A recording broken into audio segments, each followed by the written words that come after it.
Como nós tivemos um problema técnico na transmissão, a palestra foi gravada e vai ser transmitida logo mais. O título da palestra que a nossa irmã Miriam vai fazer hoje é Quem sou eu? A importância desta descoberta.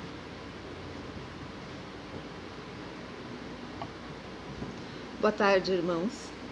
Então vou iniciar a nossa reflexão com uma frase conhecida de todos. Conhece-te a ti mesmo. Essa frase, que foi atribuída a Sócrates e lembrada pelos espíritos da codificação, lá no Livro dos Espíritos, é o ensinamento mais simples e ao mesmo tempo mais complexo que alguém poderia dar. Ela foi dada como resposta à questão de Kardec sobre o melhoramento dessa vida, lá na questão 919. E ela é simples por quê?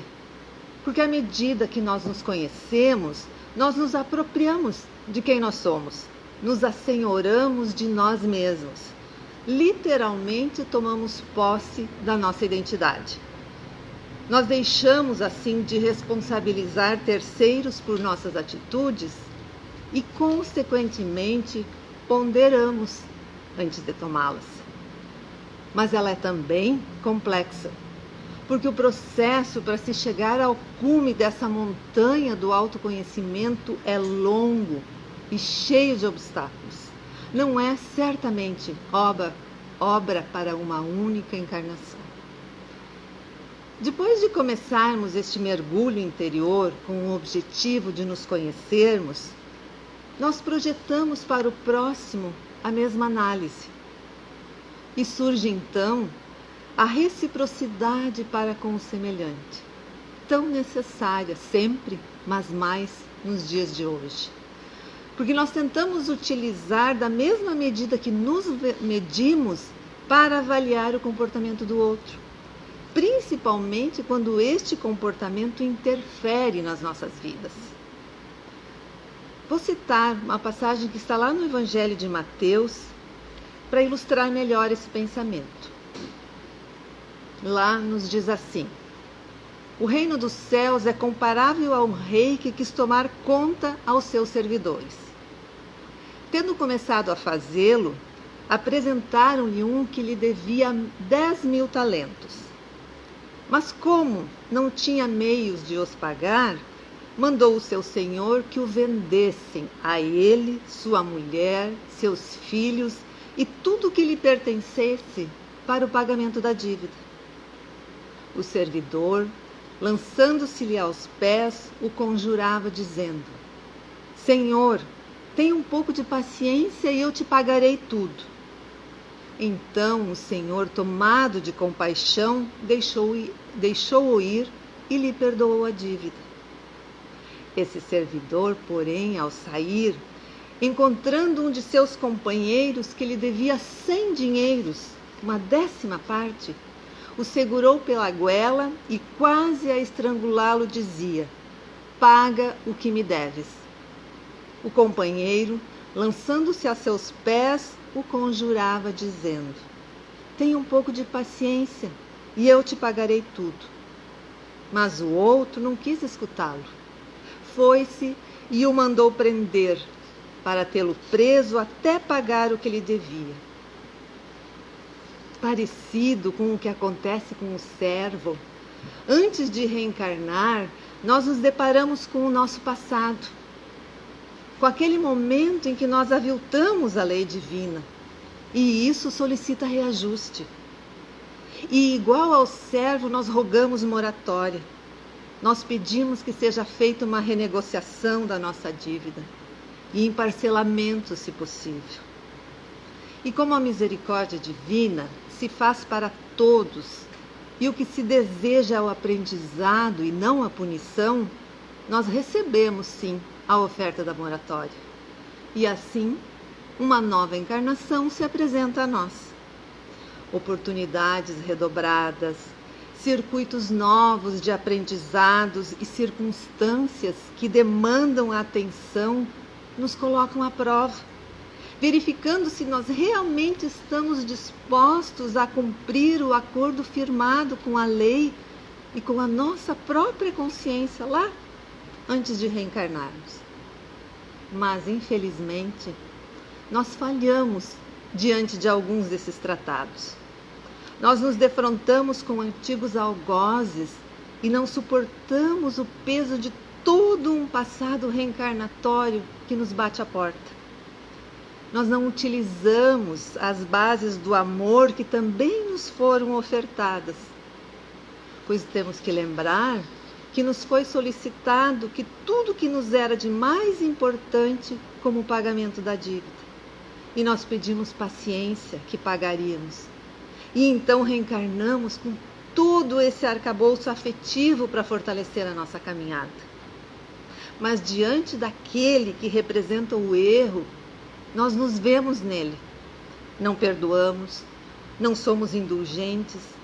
Por fim, nós não utilizamos da mesma moratória que nos foi ofertada. Nós cobramos a dívida na sua integralidade, algumas vezes chegando até às vias de fato para cobrar. E a passagem de Mateus, ela continua assim. Os outros servidores, seus companheiros, vendo o que se passava, foram extremamente aflitos e informaram o Senhor de tudo o que acontecera. Então o Senhor, tendo mandado vir à sua presença aquele servidor, lhe disse: Mau servo, eu te havia perdoado tudo o que me devias porque me pediste. Não estavas desde então no dever de também perdoar o teu companheiro, como eu tivera de ti? E o Senhor, tomado de cólera, o entregou aos verdugos para que o tivessem, até que ele pagasse tudo o que devia. E como Paulo de Tarso já nos avisou lá atrás que nós somos seguidos por uma multidão de testemunhas essas encarnadas e desencarnadas, e se já não bastasse a nossa própria consciência, esta multidão de testemunhas nos cobram o comportamento conforme aquilo que nós fazemos. Nós criamos como que plugs, ligações espirituais que nos ligam com criaturas no mesmo desalinho em que nós nos encontramos. E aí, doenças difíceis se instalam em nós. E o que antes estava suspenso pela misericórdia divina, através daquela moratória que nós tínhamos pedido, volta a se instalar rapidamente. E aí, de súbito, nós voltamos à situação que nós estávamos antes, assim como aquele servidor. E não é a divindade que nos abandona, nós é que nos afastamos dela, que nos afastamos da lei, nos afastamos do amor. E Mateus finaliza essa questão assim: É assim que meu Pai que está no céu vos tratará, se não perdoardes do fundo do coração as faltas que vossos irmãos houverem cometido contra cada um de vós. Veja que não é pedido para nós que andemos juntos com aqueles que nos fizeram mal. Mas é importante destacarmos as palavras de Mateus: se não perdoardes do fundo do coração. O convite é para que não carreguemos a mágoa em nós, para que não deixemos o rancor se instalar no nosso íntimo. E por isso se faz oportuno nos conhecermos a nós mesmos. Porque enquanto nós negarmos quem somos, o que sentimos, não conseguiremos enxergar como vivemos. O mundo nos solicita a todo momento um posicionamento em relação aos fatos que pululam à nossa volta. E neste momento, muitos fatos pululam à nossa volta, né? E em alguns momentos, nós devemos silenciar, em outros, nos pronunciar. Mas é preciso sempre manter a firmeza com o ideal abraçado. Qual é o nosso ideal abraçado? O ideal do Cristo. Então nós precisamos manter a firmeza nos nossos posicionamentos, nos nossos silêncios, com o ideal que nós abraçamos. Primeiramente, contudo, nós precisamos saber quem somos e o quanto nós já abraçamos desse ideal, para sermos verdadeiros conosco, com os outros e podermos viver em paz e felizes. Então, por essas reflexões, nós percebemos que o conhecimento de nós mesmos nos leva, inevitavelmente, a realizarmos a necessária reforma íntima. Que a aceitação da nossa sombra, das nossas mazelas e a transformação delas em virtudes, quase uma conversão, é necessária. E falando em conversão, preciso dizer para vocês que me fascina muito a dinâmica da conversão de Santo Agostinho. Principalmente o momento da sua grande virada, quando ele decidiu sobrepujar definitivamente todos os vícios que até então tinham feito com que ele levasse uma vida devassa. E esse momento está escrito no livro Confissões, onde ele diz, numa determinada parte, que de repente ele ouviu uma voz a repetir-lhe: "Toma, lê." E segundo ele, essa voz não vinha de um ser visível. Então, ele se convenceu de que se tratava de uma ordem de Deus, determinando que ele abrisse ao acaso uma das Sagradas Escrituras. Assim como a gente faz com o Evangelho no Lar, quem faz o Evangelho no Lar sabe que a gente abre a esmo uma página. E naquele dia, a Santo Agostinho caiu uma das cartas de Paulo, a carta aos Romanos. E após essa leitura, ele não teve mais dúvidas do que devia fazer. E a carta de Paulo dizia assim: "Não caminheis em glutonarias e embriaguez, nem em contendas e rixas, mas revesti-vos do Senhor Jesus Cristo, e não procureis a satisfação da carne com os seus apetites." Imediatamente, Agostinho tomou uma posição drástica a respeito da sua vida. Nas suas próprias palavras, que está lá no livro, ele diz: "Não quis ler mais, nem era necessário. Apenas acabei de ler essas frases, penetrou-me no coração uma espécie de luz serena, e todas as trevas da dúvida fugiram." E a partir daí, ele se transformou numa pessoa em permanente batalha contra as suas fraquezas, até o seu desencarne. E curiosamente, muitos séculos depois, o encontramos, agora desencarnado, novamente relatando a sua constante busca pela melhoria e de como realizá-la. Lá na questão 919 que eu citei antes, quando Kardec pergunta: qual o meio prático mais eficaz que tem o homem de se melhorar nessa vida e de resistir à atração do mal? Essa é a pergunta de Kardec. E quem responde é Santo Agostinho. E ele responde assim: um sábio da antiguidade vô-lo disse: conhece-te a ti mesmo. E ele segue nos dizendo: fazei o que eu fazia quando vivi na terra. Ao fim do dia, interrogava a minha consciência, passava revista ao que fizera e perguntava a mim mesmo se não faltara com algum dever, se ninguém tivera motivo para de mim se queixar. Foi assim que cheguei a me conhecer e ver o que em mim precisava de reforma. Conhecimento de si mesmo lhe é, portanto, a chave do nosso progresso individual. Mas a gente precisa entender que isso não foi algo que surgiu do nada. nem do acaso.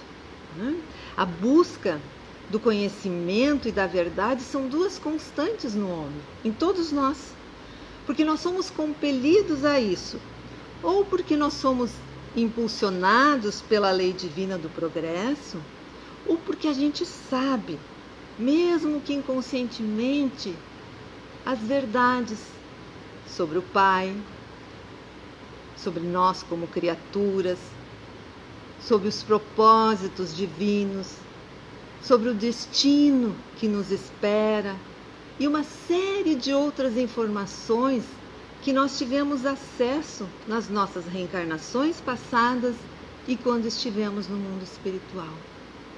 Inconscientemente, todos nós conhecemos todas essas verdades. Por isso o homem cogita. E quem pensa, questiona, quer saber e quer saber certo. Enfim, busca o conhecimento da verdade. E indelevelmente registrado no nosso espírito, a essência criada por Deus, a centelha divina, está lá. Este conhecimento está lá, à espera de ser acessado por cada um de nós. Nos primeiros estágios da sua jornada, o ser humano, ainda obcecado pela necessidade de atender às suas necessidades básicas, guiado unicamente pelos instintos de sobrevivência pessoal e da espécie, ele caminha como que sem noção, sem atentar para aquilo que é realmente importante na sua vida, para a razão da sua existência. Porque o apego às coisas da matéria, a gratificação dos sentidos que se obtém no atendimento dessas necessidades prementes, os prazeres que os mesmos nos proporcionam, embora efêmeros, fugazes, mas eles obliteram a nossa busca pelos verdadeiros valores da vida do espírito. Porém, um dia, a saturação chega para todos, e esgotado de sofrer tantas dores e desilusões, porque dores e desilusões são o preço que se paga pelo atendimento a esses prazeres. E quando chega esse dia, o espírito acorda para a sua realidade verdadeira. Cansado da escravidão sufocante que a matéria impõe, porque ela dá bastante, mas muito ela pede em troca. Então, enfim, exausto, sem conseguir controlar mais o seu destino, entediado dessas pequenezas que nos consomem, mas que nunca dão o retorno esperado, que agora é compreensível, porque o espírito não foi criado para isso. Então chega um momento em que se entra em choque com esse materialismo e a vida já não faz mais sentido. Porque vivendo desconectado de sua essência verdadeira, a nossa alma reclama. Então surge o basta, surge a conversão, o despertamento para a busca daquilo que realmente pode nos satisfazer. E no primeiro momento, nós iniciamos essa busca no exterior, porque assim a gente está acostumado a fazer. Mas logo a gente descobre que antes de mais nada nós precisamos nos encontrar através do autoconhecimento. Nos melhorarmos nos reconduz à estrada que nós precisamos trilhar. Porém, para nos reformarmos, nós precisamos identificar os nossos defeitos. E também o que causa esses nossos defeitos, os motivadores. Porque sem identificar aquilo que leva os nossos pensamentos a tomarem este rumo diferente, os nossos sentimentos e as nossas emoções, sem identificarmos o que leva a isso, vai ficar muito difícil nós alterarmos a nossa rota, nos desapegar dos valores e das crenças do passado, de superarmos o domínio que a matéria tem sobre nós. Visando assim, começar a viver livre e em busca de um novo patamar ou seja, de voltando à direção ao plano que nós fomos criados. E Agostinho enfrentou essas questões, como muitos já enfrentaram e como todos enfrentarão no seu dia D. Com o seu toma e lê, chegou a hora de Agostinho. Era preciso estancar o mal interior, era necessário plantar o bem dentro de si. Para chegar a isso, ele estudou, ele refletiu e chegou à conclusão de que o meio mais eficaz para se melhorar é se conhecendo. Inicialmente, ele buscou o entendimento da distinção entre o bem e o mal, através da análise da realidade externa, para depois voltar-se para o seu interior. Em outras palavras, primeiro o progresso intelectual, que dá o entendimento da distinção entre o bem e o mal, e com essa compreensão, mais o bom uso do livre-arbítrio, a busca do progresso moral. É preciso dissipar todas as ilusões sobre o mundo e sobre si mesmo e pôr à luz o verdadeiro íntimo da criatura, isso é, a descoberta de suas vaidades, de seus vícios, etc. Uma vez feito isso, se busca o burilamento interior, conhecer-se para transformar-se. Se Sócrates trouxe esse método de autoconhecimento, Santo Agostinho foi quem, na verdade, explorou essa busca de interioridade e mais, a exemplificou em si mesmo, pois ele sempre procurou mergulhar dentro de si e conscientizar-se dos seus erros e de seus defeitos. E neste livro, que eu já citei, Confissões, ele diz assim: quero recordar as minhas torpezas passadas, as corrupções de minha alma, não porque as ame, ao contrário, para te amar, ó meu Deus. É por amor do teu amor que retorno ao passado, percorrendo os antigos caminhos dos meus graves erros. Essas são as palavras de Santo Agostinho. Então, irmãos, passo a passo, seguindo o roteiro sempre atual para o progresso da reforma íntima, olhar para dentro de si, encarar e aceitar os próprios erros e falhas, aceitar-se como falho, sem punir-se, para por fim mudar o que tem que ser mudado. Não nos disse Jesus: conhecerás a verdade e a verdade vos libertará? Para encerrarmos as nossas reflexões, nesses momentos tão difíceis que nós estamos vivendo, onde muitas pessoas estão em grande sofrimento, se despedindo dos seus amores, onde tantos outros deixam suas paixões políticas tomarem uma proporção maior, onde alguns não dão determinado valor e onde muitos outros se perguntam o porquê ou quem é o responsável por isso. A questão agora seria nós nos perguntarmos: para quê? Para que Deus permite que isso esteja acontecendo? Pois nós sabemos que não acontece absolutamente nada sem a permissão do Pai. Para que Ele permite isso? E mais, como nós estaremos quando isso tudo passar? Porque tudo passa, nós sabemos. Como nós seremos? Como pessoas? Como sociedade? Como humanidade? Como nós estaremos? Independente de estarmos encarnados ou desencarnados, o que restará disso para todos nós? Eu tenho a certeza que em muitos de nós, nesses momentos de isolamento, muitos de nós se permitirão ouvir a voz de Deus, dando um recado particular para cada um de nós.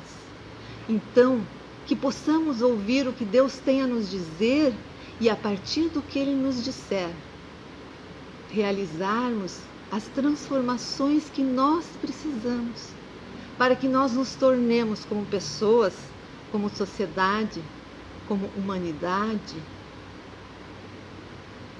criaturas mais fraternas, criaturas mais amorosas e felizes, pois foi para isso que Deus nos criou, para a felicidade. Que reflitamos sobre isso, irmãos. Muito obrigada pela atenção e uma excelente tarde a todos.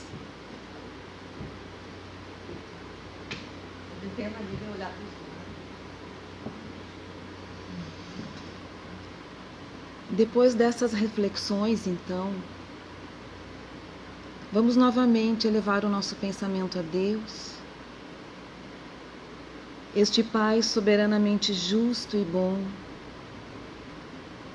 e agradecer as palavras que ouvimos, que nos fazem olhar para dentro de nós mesmos e ver quem somos e buscar nas lições do nosso irmão Jesus Cristo a forma correta de nos melhorarmos, de sermos um ponto de luz na vida dos nossos irmãos, da nossa família, das pessoas que nos rodeiam. Pai amado, obrigada mais uma vez por estes momentos de sofrimento que nos levam a momentos de interiorização, que nos elevam a Ti e ver a grandeza do Teu amor por nós. Te pedimos, Pai, que nos abençoe na nossa fé, que nos dê coragem para o enfrentamento das nossas dúvidas, das nossas incertezas, e que, inspirados no Cristo, confiemos em Ti sempre, sabendo que Tu só queres o melhor para nós e que tudo que nos acontece tem um fim útil para a nossa melhora. Que a paz, que o amor do Cristo nos acompanhe por estes momentos de dúvida e seja sempre para nós um exemplo a ser seguido, a ser vivido. Te pedimos também, ó Pai, que abençoem os corações que sofrem dores do corpo e da alma, e abençoe a cada um de nós na medida da nossa necessidade e do nosso merecimento. Que a paz do Cristo fique conosco, hoje e sempre. Que assim seja.